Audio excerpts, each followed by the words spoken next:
We the people of the United States, in order to form a more perfect union, establish justice, ensure domestic tranquility, provide for the common defense, promote the general welfare, and secure the blessings of liberty to ourselves and our posterity, do ordain and establish this Constitution for the United States of America.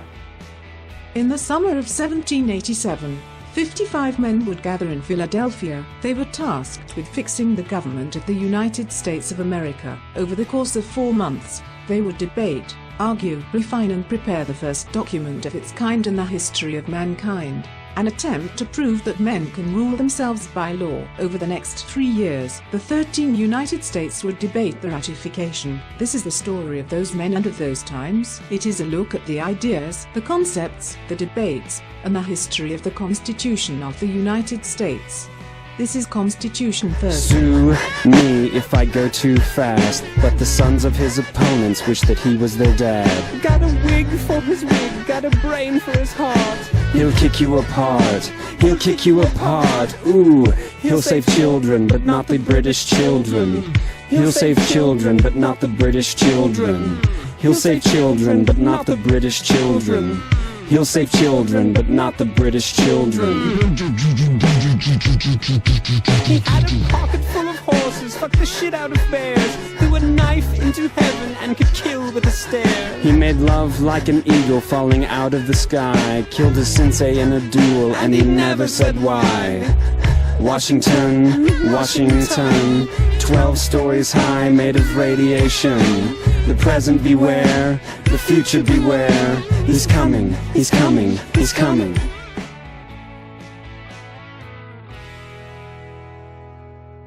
In the American Capitol building in Washington, D.C., hangs a painting. Now, it's a hard painting to see.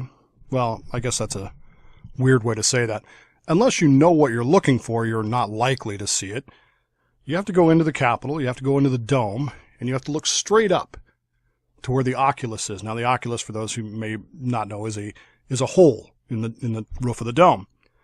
And behind the hole in the dome hangs this particular painting, which is entitled The Apotheosis of Washinton. Now, this is a brilliant painting. It's done in the traditional Greek styles. It was done by a Greek American who painted it in 1865. There's all kinds of symbolism in this painting, and it's an allegory. That is, it uses real characters to tell an allegorical story. Washington, of course, is the center of the painting, and there are all kinds of things around him. Greek gods representing commerce and war and wisdom and education and science, mechanics, agriculture. And there are 13 women surrounding him. Some of them have their backs turned to him, and some of them don't.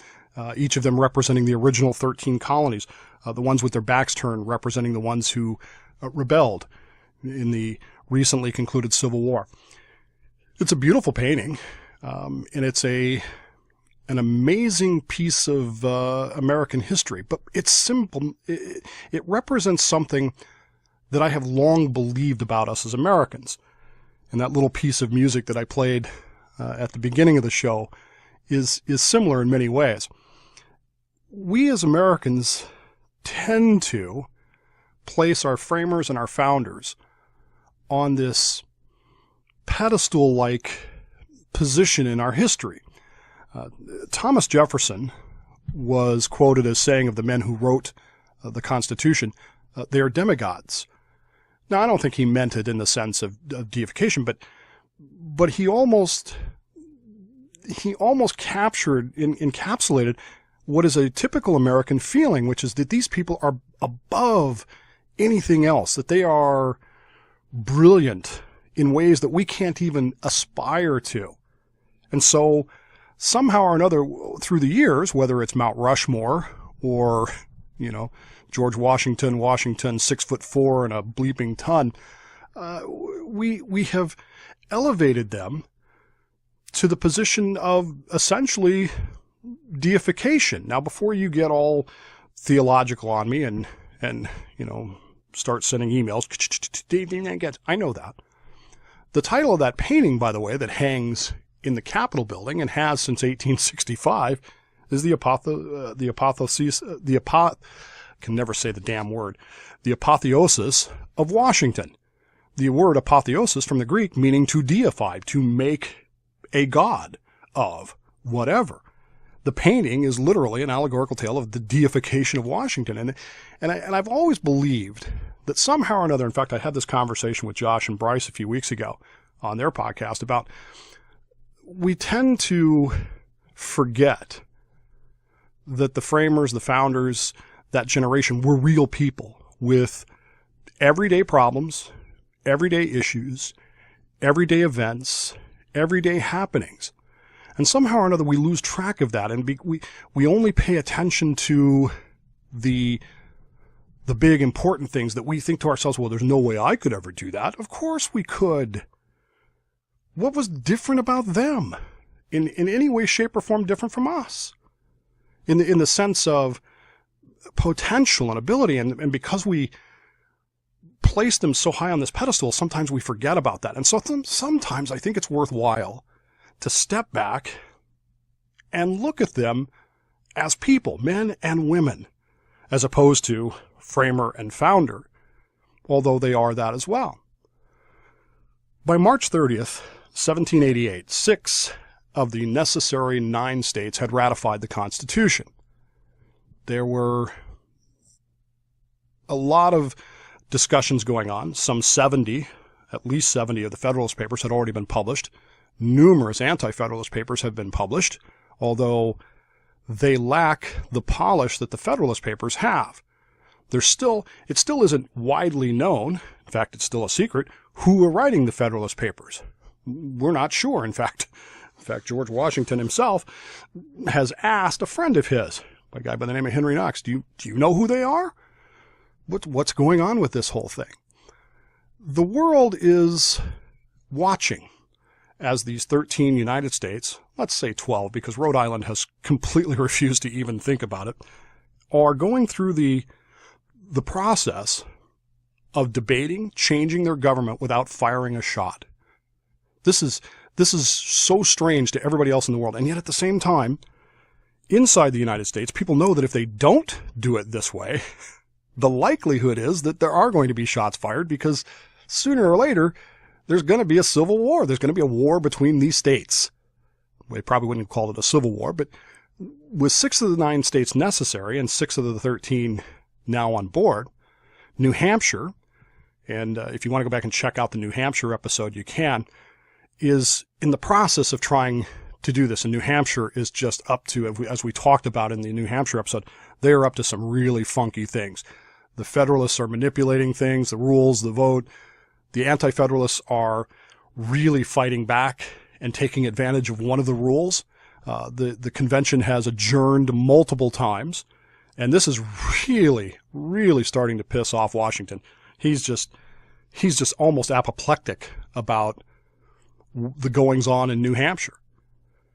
Over in Bath, England right now, Abigail Adams is leaving her hotel room. She's making her way down to Portsmouth, where she is going to catch a ship. That ship is going to bring her home to the United States of America and to Quincy, Massachusetts, where she will eventually become First Lady of the United States. She has spent the last 3 years in Europe, particularly Paris, and later in London, being the wife of John Adams, of course, the diplomat who was in Paris and then later in London. She has actually spent time being the First Lady of the Ambassador, I believe was the title, to the Court of St. James. In other words, she has become, as an American citizen, a woman in 1788. Remember, women can't do anything. She has become the American representative to the Court of St. James. And for those of you who don't know who that is, that's King George III. That's his court. And court in that era was a much more influential thing than it is today. I mean, today it's just kind of a social thing. But back then, it had influence. It had push, pull. It had meaning. And she has spent 3 years doing this in Paris and in London. But now she writes in her journal on the 30th of March that she's excited because she's getting to go home to the United States of America. The problem is, of course, the winds are contrary coming up the river. And so in the era before steam propulsion, she has to wait for the winds to be favorable so that they can actually board a ship and begin their journey home, which will take a good month and a half before she arrives home finally in May. Over the previous 6 months, though, an interesting thing has been happening. Now, you have to understand George Washington. George Washington he's the general. He's the leader of our nation's military. He is beloved by our country. His advice is sought after.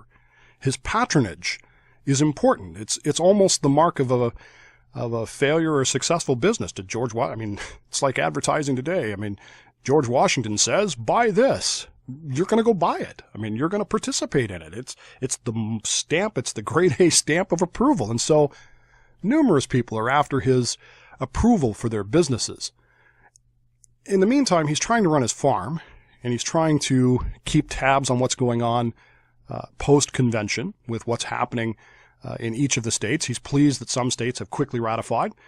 He is displeased that some states, New Hampshire, Rhode Island, and even his own beloved Virginia, are not moving as quickly as he would like for them to move.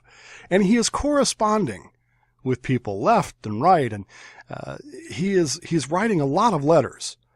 Some of these letters are well thought out, and they're really good glimpses into the man, George Washington. Others are curt and short and indicative of a man who is not liking to have his time wasted kind of approach.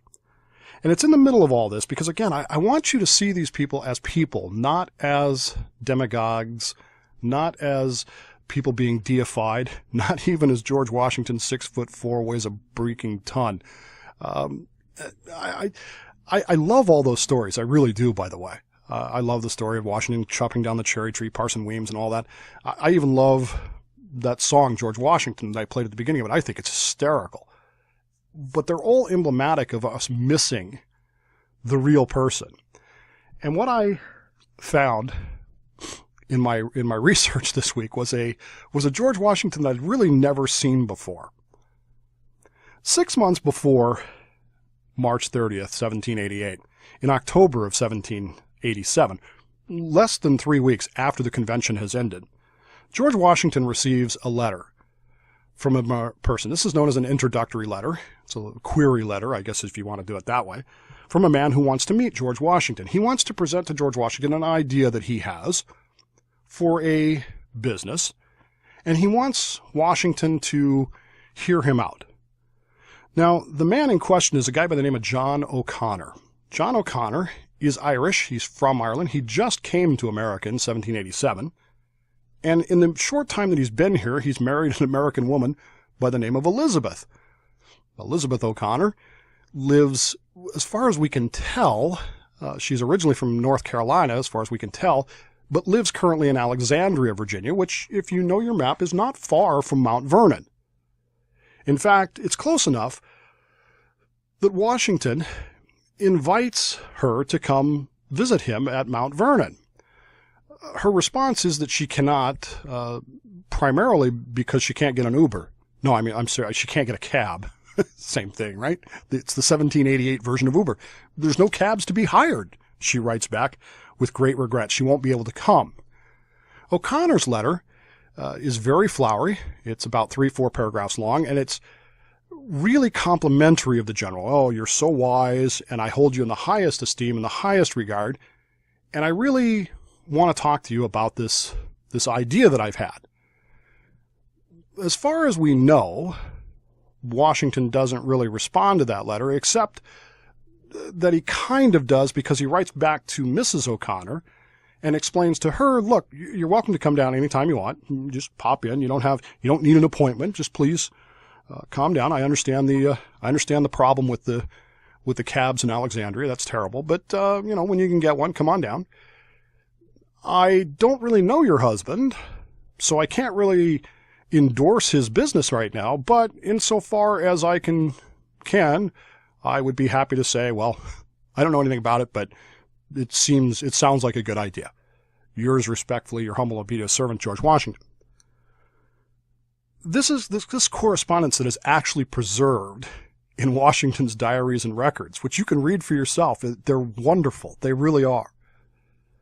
Sometime later, in February of 1788, the O'Connors managed to make their way to Mount Vernon.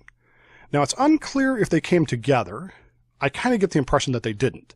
Mr. O'Connor is there somewhere around the 3rd of February. Mrs. O'Connor appears to have made several trips, at least 2 that we know of, to Mount Vernon, probably without her husband, because her husband, Mr. O'Connor, John O'Connor, as he is about to present to Washington, has an idea. He's an Irishman.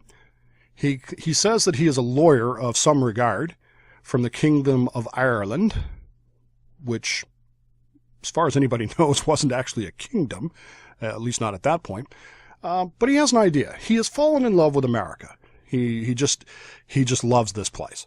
And so he has decided that what this place really needs, what America really needs, and what he is capable of contributing to the country and its success is a book about the topographical and geographical history of the United States, so that we can describe it for the entire world to see and for all the people who live here to see.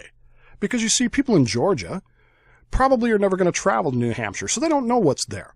And people in Maine, which is still part of Massachusetts, probably are never going to travel to, say, South Carolina, and so they don't know the business. So he is planning to travel all around the country, write about all this beautiful land, put it in a book, have it printed, probably in volumes, 1 volume a state, whatever. And the way he wants to do this is by subscription. So in other words, you buy into it, and in a few months or whenever, when the book is printed, you get it mailed to you, and ta-da, there you have it. Sounds good? Sounds like a plan? Yay! Washington, near as we can tell from his lack of response more than anything else, doesn't seem to have bought into this idea at the dinner at which Mr. O'Connor presented his idea. In fact, Washington seems to react pretty negatively to this idea, almost as without getting really rude about it. Washington seems to think, there's something about this guy. So I get some inner feeling, Washington. He's got some inner feeling that he just doesn't seem to trust this guy at all. Now, he never says that, but he also never buys a subscription, nor does he endorse it, nor does he write a letter to everybody else saying, hey, this is a great idea. Get your copy now. I'm George Washington. Buy this book. He never does that. And in fact, some months later, in early March, Mr. O'Connor is back in the area again and decides to give a lecture called Lessons in Eloquence, which, of course, you would assume that a lawyer would be able to talk at some length about how to be eloquent, how to be persuasive, whatever. And he sends George Washington an invitation, a specific invitation to this, along with a ticket, a complimentary ticket, a comp as we would have called it, to get into the lecture. Washington apparently just kind of sets it aside and says, whatever. And he doesn't go. He did not go to the lecture. He did not go to the presentation. And on March 30th, 1788, today, 229 years ago, he writes a letter to Mr. O'Connor, basically saying, hey, thanks for the ticket. Have a nice life. And that's pretty much it. Now, you might think to yourself, well, Washington's being really rude. Here's a guy that's, he's an immigrant. He's what this country is all about. He just wants to write a book, and it's not a bad idea, right? I mean, we are a very literate society. People want to know what the other states are like. The rest of imagine what a book like this could do in Paris. People would read it and go, gosh, I need to go see the Shenandoah Valley. Or, gosh, I want to go see Kentucky, or I want to go see, which wasn't a state yet, but was in the process of becoming one. And in fact, we haven't finished Virginia's ratification process yet, but the Kentucky question almost derailed the entire Constitution. New Hampshire, of course, Rhode Island, all these things. Maybe I want to go see New York. It's a brilliant idea, right? Well, of course, maybe George Washington's sixth sense or red flag is going off, because it turns out that Mr. O'Connor is lying about the whole thing. Some people did buy subscriptions, but not very many. And when they went to pick up their books at the printer at the, pre-designated time coordinates, okay, the book will be ready at blah, blah, blah. They went to get their books from the printer, and the printer was like, I have no idea what you're talking about. I've never heard of this guy. Never got any money from him. Don't have a manager. I don't know what you're talking about. Sorry. They tracked down O'Connor. And of course, his response is, well, I'm working on it. Don't worry. I'm working on it. We're getting there. We're getting close. And he disappears from the pages of history. We don't really know what happened to him. His wife, on the other hand, Mrs. Elizabeth O'Connor, continues to live in Alexandria, continues to write George Washington for support and patronage for a school for girls that she's opening. She has opened the school. She has a few students, but something happens, and we're not clear on what, and she has to get out of town and go to North Carolina. We can surmise some things. Well, I mean, logically, what are some reasons why a girls' school teacher would suddenly have to bail and move a couple of states away? Well, not a couple of states, but almost a couple of states. She went from Alexandria, Virginia, which is basically on the Maryland border, to Edenton, North Carolina, which is about as far away as you can get and still be in North Carolina. She has to go in a hurry, and she begs Washington for his endorsement because she's going to go down here and try to open another school. And his response to her is, what you really ought to do is get your students to endorse you. Now, this is a brilliant response because Washington obviously knows what's going on here. We don't, but obviously he does. And his response basically puts the ball back in her court, which is, hey, you know what? Your students should be able to speak for you. But I assume that her students wouldn't speak well of her because she's having to close the school and go home or go back to North Carolina. Whatever happened to her, we don't really know. She disappears from the pages of history as well. But these are the things that Washington is dealing with on the 30th of March, 1788. In addition to that, he has been holding on to a letter that he received a couple of weeks ago. He got the letter from Henry Knox. Knox, of course, was his artillery chief during the Revolutionary War, and Knox is keeping a close eye on what's going on up in New Hampshire. He wrote a letter to Washington that he received on the 10th of March, or at least was written on the 10th of March, praising the president for his letter of the 11th, presumably of February, which didn't exist. He may have been mistaken. It may have been on the 5th. Anyway, when you're dealing with these correspondence, the dates become important because that's how you track them. But in any case, Knox's letter is about what's going on in New Hampshire and how he is concerned because the state is, it's just really what's the critically circumstanced. The party is nearly balanced, he says. Now, of course, we know with hindsight that wasn't quite the case, but the, as he put it, indefatigable efforts of the Anti-Federalists made it seem like they were much more powerful than they were. And the fact that they had moved to adjourn the Constitutional Convention there really upset Knox and really upset Washington. The business in this state is critically circumstanced, and the party is nearly balanced, he wrote. The issue will depend greatly upon the industry of the different sides. I am apprehensive that the Anti-Federalists will be the most indefatigable. The Federalists say that they shall have a small majority, certainly, but to be apprehended that their confidence will prove highly injurious to the cause. He's worried that the Federalists are overconfident and not taking the Anti-Federalists seriously. That's what he's concerned about.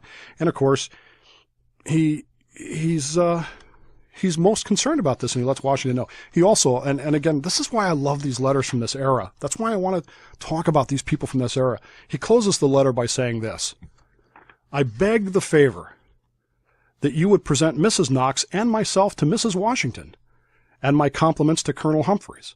I am, dear sir, with great sincerity, your most affectionate, humble servant, Henry Knox. Imagine that. Imagine writing a letter to ask to be introduced to Mrs. Washington, to Martha Washington. Isn't that amazing? On the 30th of March, 1788, the man, George Washington, undertook to reply to Henry Knox. His letter, of course, we still have.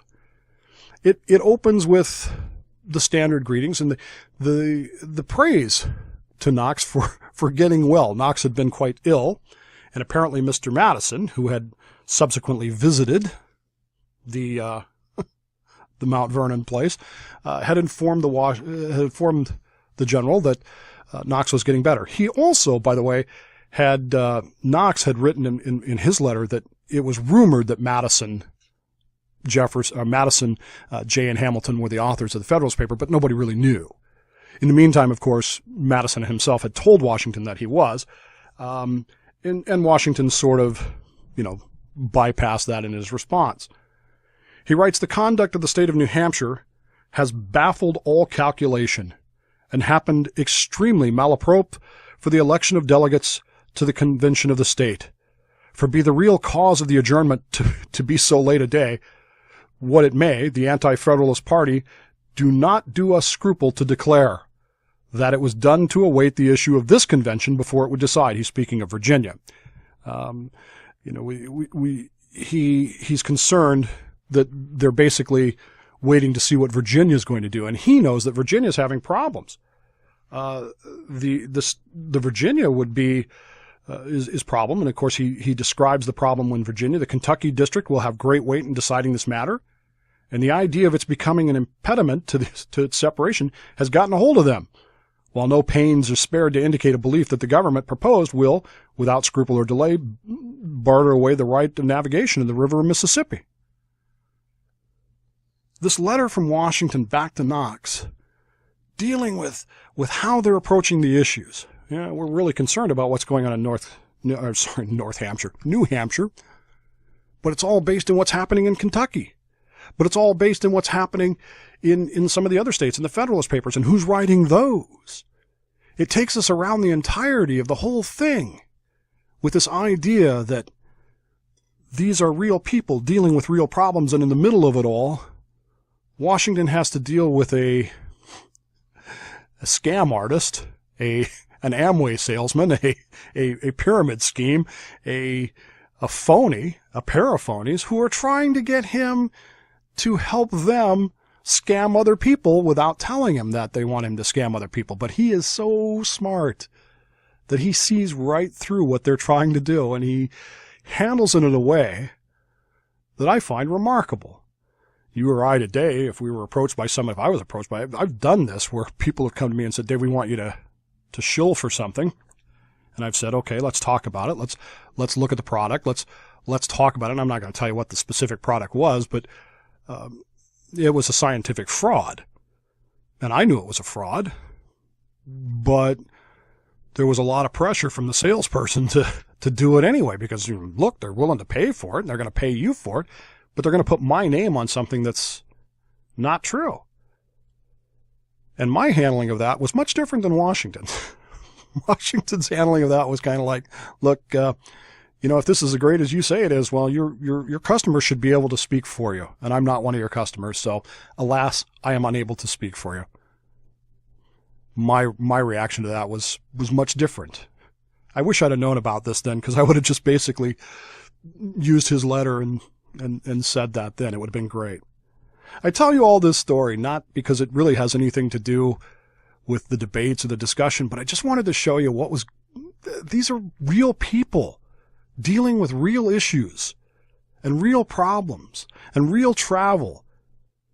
They're not demigods. They're not phonies. They're not fake. They're not 6'2" and weigh a ton. They're just like you and me, and they want the same things that you and I want. They want their liberties protected.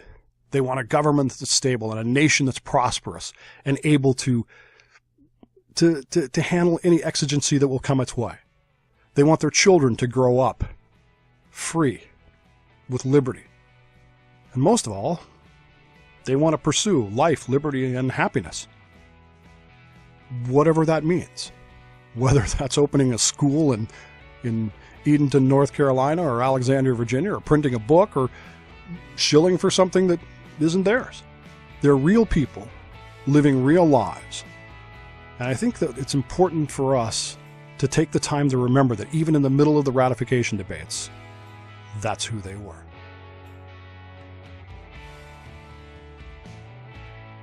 Constitution Thursday is a feature segment on Plausibly Live, the official podcast of The Dave Bowman Show, a Slippery Fish Entertainment production for the Podcast 99 Network. Copyright MMXV. All rights reserved. For more information, log on to constitutionthursday.com.